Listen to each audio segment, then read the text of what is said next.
Halo manusia. Malam ini gue mau ngelanjutin cerita gue tentang buku Factfulness. Jadi salah satu penekanan yang ada dalam buku ini adalah betapa banyaknya kabar-kabar baik yang terjadi sekarang tapi tidak sampai beritanya ke kita. Gue bakalan kasih contoh 4 hal. Yang pertama itu adalah persentase penduduk miskin tingkat 1. Sebelumnya aku dijelasin bahwa ada 4 tingkat pendapatan yang ada di dunia. Jika kita mau klasifikasiin, yang pertama dan yang paling sengsara itu ada orang dengan pendapatan di bawah $2 per hari. Dalam buku ini lo bisa ngeliat bahwa ada deskripsi bagaimana mereka hidup. Ini ada sumber air mereka, kemudian transportasinya ini jalan kaki, nggak pakai sendal ya. Terus ini ada memasak, mereka masak masih pakai kayu bakar tok, gak ada kompornya, gak ada tungkunya. Terus ada makanan mereka alasnya cuma pakai baskom plastik, dan menu lauknya itu aja, monoton. Kemudian ada tempat tidur, tempat tidurnya cuma alas terpal atau kertas gitu ya, atau kertas. Jadi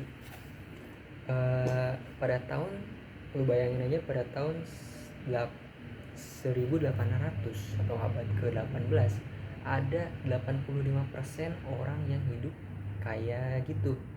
Tapi sekarang dimana buku ini ditulis itu di tahun 2017, itu cuma ada 9% penduduk dunia yang hidup pada kondisi kayak gitu.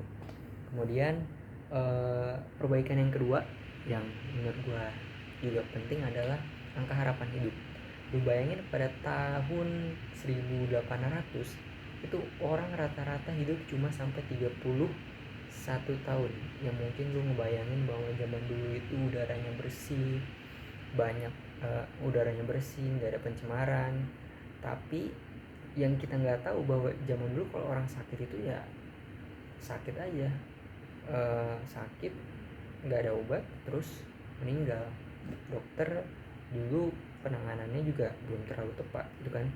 Dan pada tahun 2017 angka harapan hidup manusia itu udah meningkat, udah lebih dari 2 kalinya, yaitu udah sampai 72 tahun.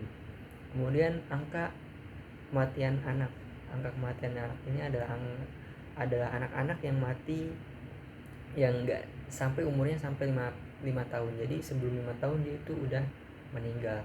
Pada tahun 1800 ada angka kematian anak itu 44%. Artinya kalau ada 100 anak yang lahir, itu cuma ada 66 orang anak yang bisa hidup sampai dewasa. 44 orangnya itu meninggal. Kemudian perbaikan yang keempat itu adalah panen per hektar. Pada tahun 1961 panen per hektar itu cuma 1,4 ton per hektar. Tapi pada tahun 2014 itu udah 4 ton per hektar. Nah, jadi sebenarnya banyak hal-hal baik yang udah terjadi, yang sedang terjadi, itu tidak banyak beritanya sampai ke kita. Kenapa demikian?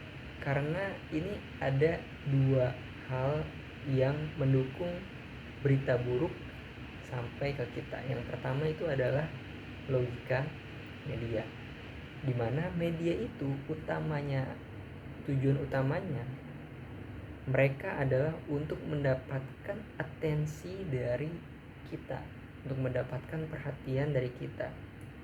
Nggak mandang informasi yang dia sajikan itu adalah proporsional atau enggak, penting atau enggak.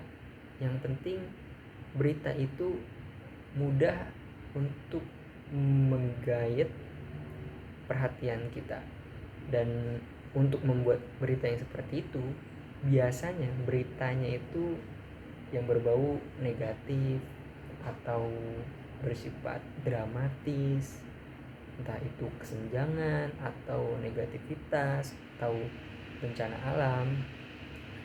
Tetapi bukan dari segi logika media aja, tapi ada juga logika dari kita sendiri, yaitu adalah rasa takut kita. Jadi manusia ini punya kecenderungan untuk lebih memperhatikan berita-berita negatif dibandingkan dengan berita-berita positif. Kenapa?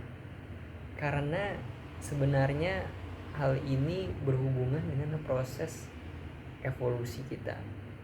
Jadi beri atensi kita terhadap berita-berita negatif itu dulu, pada zaman dulu, itu berguna untuk kita tetap bertahan dari bahaya-bahaya yang mengancam kita. Tetapi di zaman modern ini hal itu sebenarnya udah gak terlalu relevan, justru dimanfaatkan oleh media untuk menjaring atensi kita sebanyak mungkin. Oke, menurut gua cukup untuk malam ini. Terima kasih.